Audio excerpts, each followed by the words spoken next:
সংগঠন দেশনায়ক জনাব তারেক রহমানের বার্তা আমরা পালন করে যদি দেখি বাংলাদেশ জাতীয়তাবাদী ছাত্রদল সুনামগঞ্জ জেলা শাখার কোন নেতৃবৃন্দ, সুনামগঞ্জ জেলা ইউনিটের কোন নেতৃবৃন্দ কোন অন্যায়ের সাথে কোন অপকর্মের সাথে যুক্ত হয়েছেন, আমরা সাংগঠনিক ব্যবস্থা নিতে একদম পিছু পা হব না।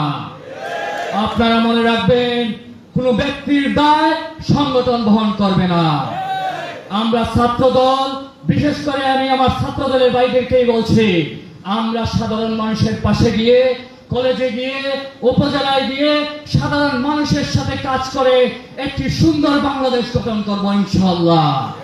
সবাইকে এই সাম্য মানবিক বাংলাদেশ গড়ার উদাত্ত আহ্বান জানিয়ে আমি আমার সংক্ষিপ্ত বক্তব্য এখানে শেষ করছি।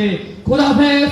বাংলাদেশ জিন্দাবাদ, বাংলাদেশ জাতীয়তাবাদী ছাত্র জিন্দাবাদ, শহীদ জিয়া অমর হোক, দেশনেত্রী বেগম খালেদা জিয়া জিন্দাবাদ। আগামী